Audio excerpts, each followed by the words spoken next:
Salam Pancasila. Kalau besok timnas Indonesia bisa menang melawan Arab Saudi, saya akan ngesot sampai Madura. Ya, kenapa saya bilang begitu? Yang pertama adalah ketidakkonsistenan si peci merah yang viral. Katanya kalau timnas Indonesia menang melawan Arab, mau ngesot dari Jakarta ke Bali. Tapi pada faktanya setelah timnas meraih kemenangan, kini berbalik perkataan. Oke, kita reaction videonya. Salam Pancasila. Video saya yang kemarin tentang saya akan ngesot kalau timnas Indonesia menang lawan Arab Saudi ternyata jadi viral. Ya. Nah, terus banyak yang komen macam-macam. Ya, saya dibully habis-habisan. Terus ada juga yang inbox, ada yang WA. Saya harus bikin video klarifikasi. Ini video klarifikasi saya. Saya mengklarifikasi apa salah saya. Apa salah saya dengan video itu? Coba kalian komen. Tunjukkan kesalahan saya. Ya, justru kalian, para netizen, para pendukung fanatik timnas Indonesia telah menjolimi saya. Saya merasa dijolimi. Ya, saya nggak takut. Tapi keluarga saya jadi takut. Akhirnya kenapa, saya harus membuat dan menjelaskan kepada keluarga saya, jangan takut. Kenapa saya nggak takut? Karena apa salah saya? Coba. Ya nggak tahu. Apa salah saya? Silahkan komen. Hah? Merdeka! Merdeka, salam Pancasila. Waduh, Mbah. Itu salah sampean sendiri. Itu kan nazar sampean. Nazar sampean katanya kalau timnas Indonesia menang melawan Arab Saudi, mbahnya mau ngesot, ya kan? Jadi para netizen itu menagih janji kepada mbahnya. Jadi bukan salah netizen, salah mbahnya sendiri. Kenapa mbahnya itu ketika timnas Indonesia mengalami kekalahan, ngomongnya juga seolah-olah pelatih Sintayong ini pelatih yang kurang taktik. Kemudian Simbah juga mengatakan sebentar lagi Sintayong akan pulang ke Korea jualan ginseng. Waduh, itu juga salah Simbah sendirilah. Apa sih? Apa jangan-jangan Simbah ini temennya Bung Towel? Oke, teman-temanku semua, daripada kita penasaran dengan ucapan Simbahnya, sebenarnya Simbahnya ini pendukung timnas atau tidak saya juga nggak tahu ya, sebab beliau ini selalu mengkritik timnas Indonesia, selalu mengkritik Coach Sintayong, kurang inilah kurang itu. Tetapi yang paling sering dikritik adalah Coach Sintayong. Kayaknya Simbahnya ini cocok untuk diduetkan dengan Bung Toel ya, yang selalu ngeritik tapi tidak memberikan solusi. Oke, langsung kita reaction videonya Simbahnya terkait ucapannya yang katanya timnas Indonesia kalau menang dia mau ngesot, tetapi sekarang sudah ingkar janji. Waduh Mbah sampai bikin klarifikasi. Netizen ini nggak bakal berhenti ya kalau Mbah itu tidak melakukan nazarnya yaitu ngesot. Ayo Mbah, ditunaikan janjinya, minimal Mbahnya ngesot lah, untuk nazarnya harus ditepati, ya kan? Jangan plin-plan. Oke, kita reaction videonya. Es tinggi wai, pulang kampung jualan ginseng.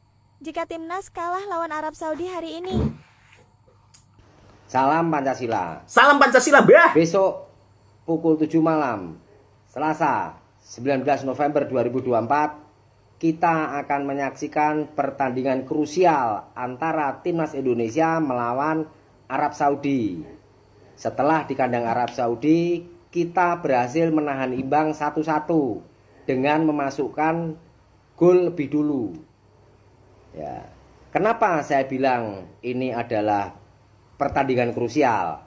Yang pertama, pertandingan ini akan menentukan nasib Sintayong sebagai pelatih timnas Indonesia. Pelatih yang selama ini disayangi, dicintai, dan dipuja-puji walaupun tidak berprestasi oleh para supporter fanatik timnas Indonesia. Ya.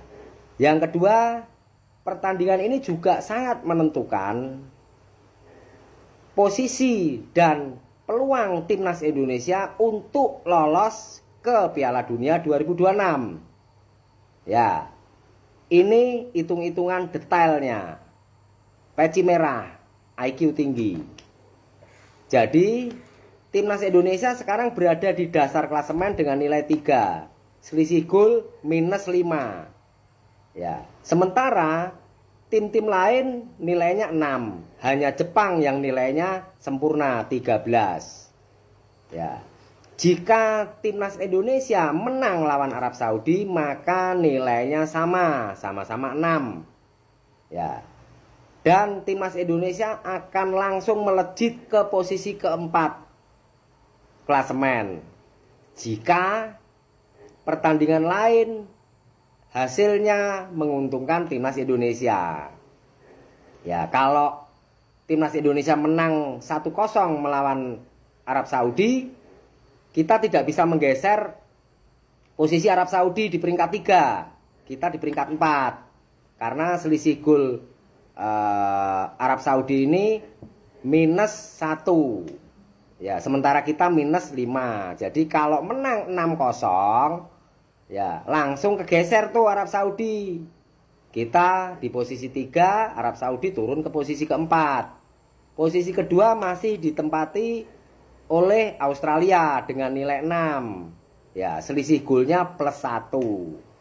Sementara Cina dan Bahrain itu peringkatnya di atas kita dengan nilai sama 6. Ya. Cina selisih golnya -8, Bahrain selisih golnya -5 sama dengan timnas. Ya.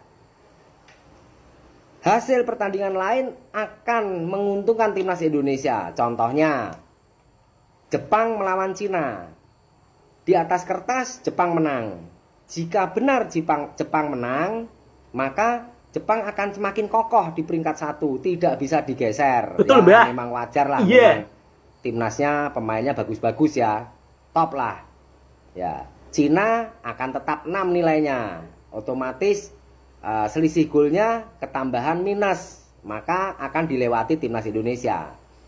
Lalu pertandingan antara Australia melawan Bahrain. Ya. Jika menang Australia, ya Australia tetap kokoh di peringkat kedua. Ya.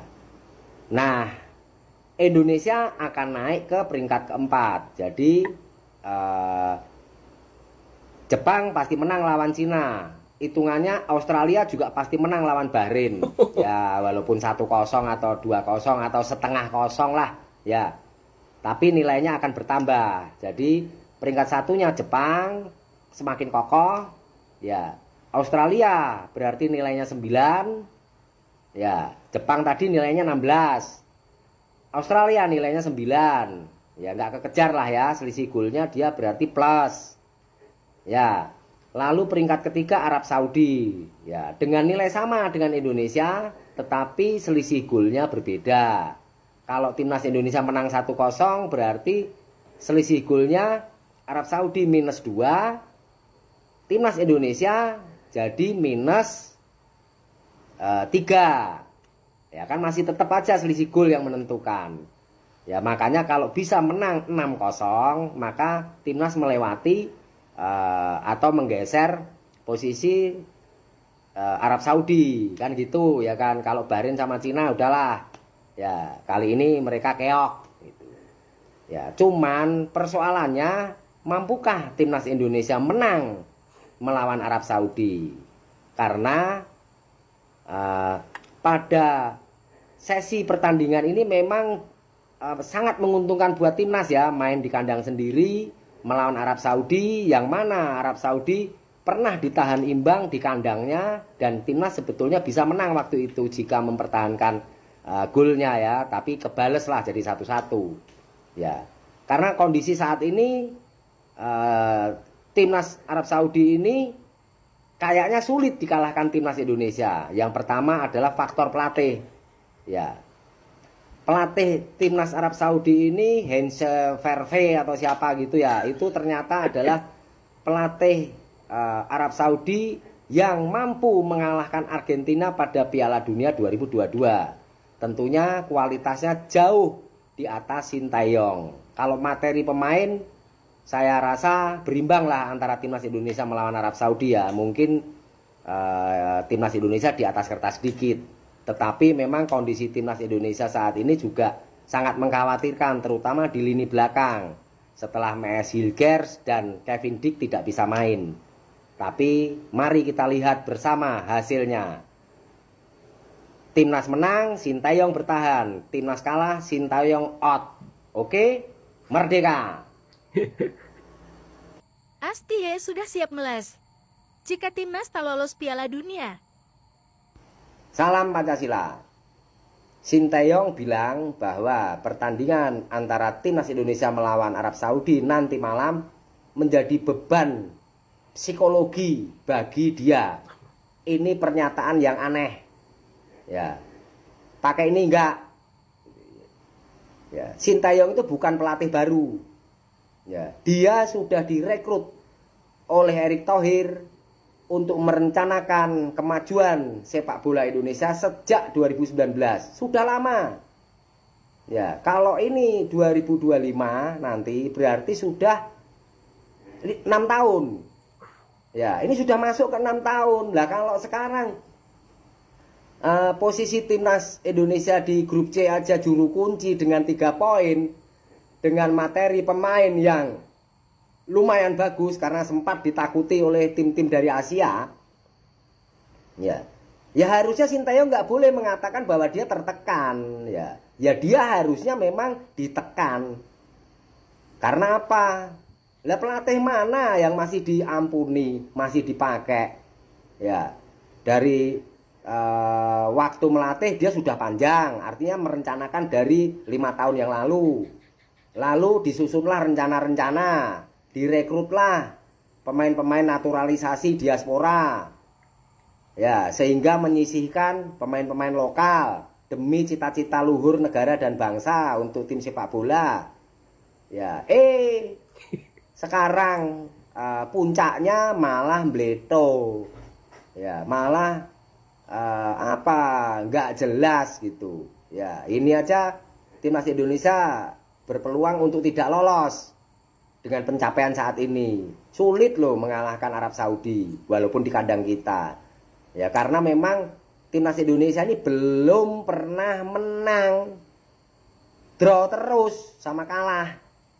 Nah, untuk sekali aja menang itu sulit gitu, apalagi sekarang timnas Arab Saudi ditangani oleh Herve Renard ya, itu yang 2022 kemarin itu Piala Dunia membawa timnas Arab Saudi mengalahkan Argentina.